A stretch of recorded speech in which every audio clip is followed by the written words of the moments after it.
মাত্র ৩ থেকে ৪ হাজার ভোটের ব্যবধানে হেরে গেছেন জুলাই বিপ্লবের অগ্নিকণ্ঠ নাসিরউদ্দিন পাটোয়ারি। আপাত দৃষ্টিতে মনে হচ্ছে গল্প এখানেই শেষ, কিন্তু ব্রেকিং নিউজ হলো নাসিরউদ্দিন পাটোয়ারি ঠিকই সংসদে যাচ্ছেন। হ্যাঁ, আপনি ঠিকই শুনেছেন। মির্জা আব্বাস তাকে ভোটের মাঠে হারালেও সংসদের দরজা থেকে তাকে আটকাতে পারেননি।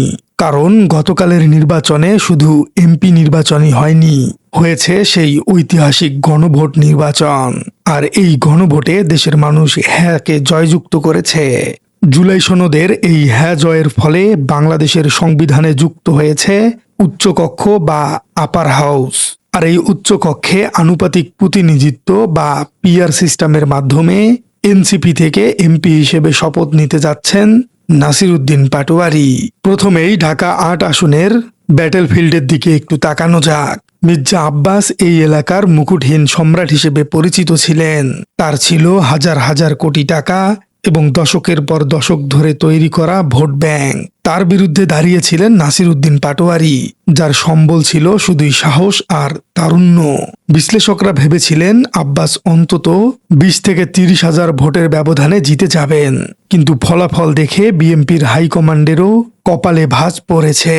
মাত্র ৩ থেকে ৪ হাজার ভোট। এটি কোনো পরাজয় নয়, এটি নাসিরের জন্য এক বিশাল মোরাল ভিক্টরি বা নৈতিক বিজয়।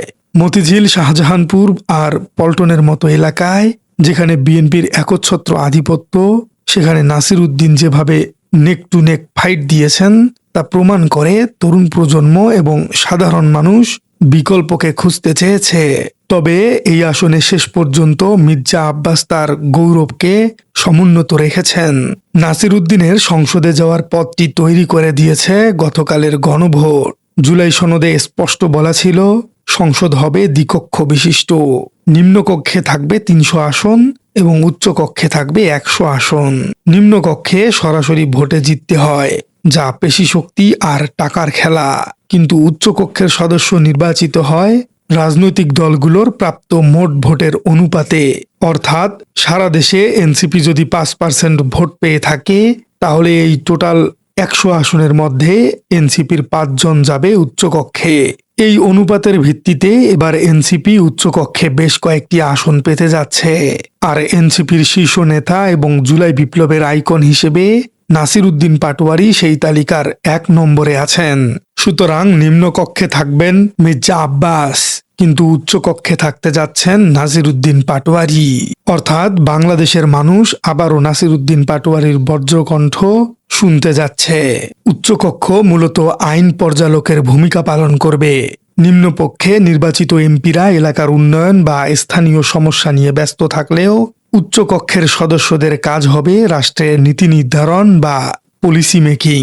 এখানেই নাসিরউদ্দিন পাটোয়ারির আসল কারিশমা দেখা যাবে। তিনি শুধু একজন এমপি হিসেবেই যাচ্ছেন না, তিনি যাচ্ছেন জুলাই বিপ্লবের মস্তিষ্ক হিসেবে।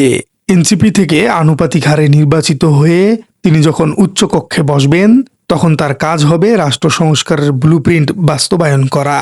পুলিশ সংস্কার, সংবিধানের গণতান্ত্রিকীকরণ এবং প্রশাসনিক স্বচ্ছতা, এই বিষয়গুলোতে নাসিরউদ্দিনের গভীর পড়াশোনা ও ভীষণ রয়েছে। সংসদে তিনি কোনো লজিক ছাড়া কথা বলবেন না, বরং ডাটা ও তথ্যের ভিত্তিতে কথা বলবেন। তার এই ইন্টেলেকচুয়াল পলিটিক্স বা বুদ্ধিভিত্তিক রাজনীতি সংসদের মানকে অনেক গুণেই বাড়িয়ে দিবে। মির্জা আব্বাস ঢাকা ৮ আসনে বিজয়ী হয়েছেন। তিনি একজন অভিজ্ঞ পার্লামেন্টেরিয়ান। ঢাকার রাজনীতি তার নখদর্পে।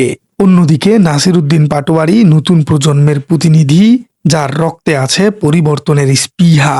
একই এলাকার এই দুই নেতা, একজন নিম্নকক্ষে এবং একজন উচ্চকক্ষে থাকার ফলে সংসদে এক চমৎকার ফিউশন তৈরি হবে। মির্জা আব্বাস তার দীর্ঘ অভিজ্ঞতা দিয়ে এলাকার উন্নয়ন করবেন, আর নাসিরউদ্দিন পাটোয়ারি তার তরুণের শক্তি দিয়ে জাতীয় ইস্যুতে কথা বলবেন। এটি গণতন্ত্রের সৌন্দর্য। নাসিরউদ্দিন পাটোয়ারির সংসদে যাওয়া প্রমাণ করে বাংলাদেশের মেধার রাজনীতির দিন শুরু হয়েছে। তিনি হেরে গিয়েও হারেননি। এই সামান্য ভোটের ব্যবধান তাকে থামিয়ে রাখতে পারেনি, বরং জুলাই সনদ তাকে শোষণ মানে সংসদে নিয়ে আসছে। এটি তরুণ প্রজন্মের জন্য এক বিশাল অনুপ্রেরণা। তারা দেখলো যদি যোগ্যতা থাকে, সততা থাকে তবে কোনো না কোনো পথে সংসদে যাওয়া যায়। আগামী 5 বছর নাসিরউদ্দিন পাটোয়ারির বজ্রকণ্ঠ সংসদে যে ঝড় তুলবে তা হবে গঠনমূলক ঝড়। তিনি সরকারের ভুল ধরিয়ে দিবেন, আবার ভালো কাজের প্রশংসাও করবেন হয়তো। প্রিয় দর্শক, আপনার কি মনে হয় উচ্চকক্ষে নাসিরউদ্দিন পাটোয়ারি কি আসলেই ভালো করতে পারবে? কমেন্টে জানিয়ে দিন আপনার মূল্যবান মতামত। আর আপনার রাজনীতি চ্যানেলে নতুন হয়ে থাকলে চ্যানেলটি সাবস্ক্রাইব করার অনুরোধ থাকলো।